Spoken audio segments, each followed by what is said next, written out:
si demain vous veniez à tout perdre, que ça soit au niveau de l'argent, des contacts, que vous deviez repartir de zéro, comment est-ce que vous y prendriez étape par étape pour reconstruire tout ce que vous avez construit? Vous avez encore accès aux compétences que vous avez accumulées sur les dernières années, mais vous avez les compétences, les croyances, mais vous n'avez pas les contacts et vous n'avez pas d'argent. Qu'est-ce que vous faites? Vas-y. Bah, moi, étant donné que ça m'est arrivé cette année, puisqu'en fait, j'ai eu mes assets freeze et tous mes contacts qui ont disparu du jour au lendemain, donc c'est plus facile que ça en a l'air, en fait. Il suffit de refaire quelque chose de fondamental, quoi. Alors moi, j'ai fait un hedge fund parce que je voulais pas de clients et pas d'investisseurs, mais j'aurais pu faire du e-commerce, j'aurais pu faire n'importe quoi. Enfin, à un moment donné, quand tu as compris comment tu gagnes de l'argent et que en fait, faire une boîte, c'est juste comprendre ce que les gens veulent et leur offrir. Donc, il y a deux dimensions. Qu'est-ce que les gens veulent et comment tu leur offres. Et normalement, si tu sais faire ça, tu peux faire n'importe quoi. Hein. D'ailleurs, tu connais toi l'émission Billionaire Undercover? Oui, avec Grant Cardone. Putain, moi j'aime tellement cette émission. Enfin, tout le monde parle de l'épisode avec Grant Cardone. C'est pas le plus intéressant, je trouve. J'ai pas vu les autres. Parce que l'épisode avec Grant Cardone, c'est Grant Cardone. C'est une bête de scène.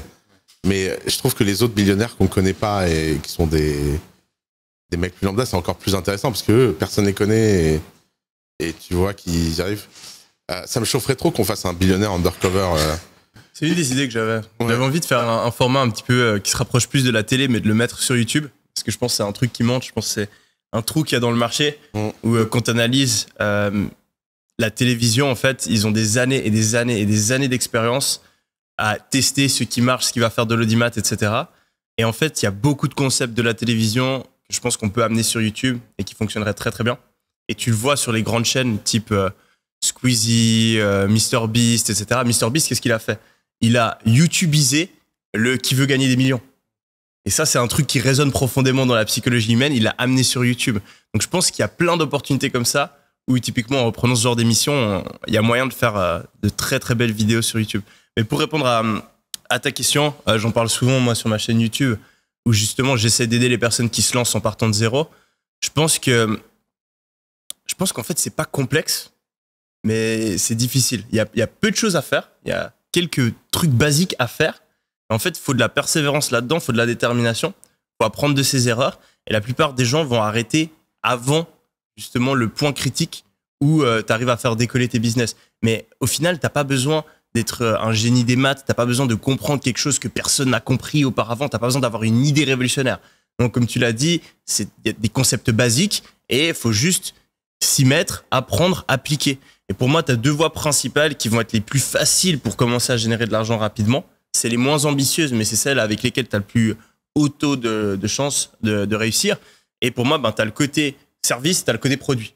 Donc, si tu pars côté produit, tu vas pouvoir, le plus simple, c'est de faire du e-commerce, donc vendre des produits physiques. Donc, bon, ça, j'en parle pendant des heures et des heures sur ma chaîne. Ensuite, après, tu peux vendre des produits digitaux, mais ça, c'est un petit peu plus compliqué. Typiquement, vendre des formations, etc. Ce qui est cool, c'est que tu n'as pas le prix des produits, donc tu as moins de coûts, mais souvent tu as besoin d'avoir une expertise, tu as besoin d'avoir un truc un peu qui te démarque, et ça pour un débutant, en général c'est un petit peu plus compliqué. Ensuite après tu as l'autre voie, dont je parle peut-être un petit peu moins, mais qui est aussi une très bonne voie, c'est de choisir la voie des services. Donc tu peux te lancer en faisant un service toi-même, donc en freelance, et ensuite après tu peux le développer en créant une agence, en engageant des gens qui vont faire le service à ta place. Toi tu vas toujours avoir le rôle de la personne qui le vend.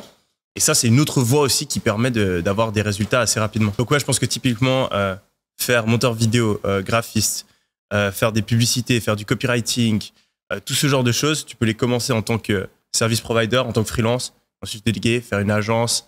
Et je pense que c'est aussi une très bonne voie pour te lancer en partant de zéro.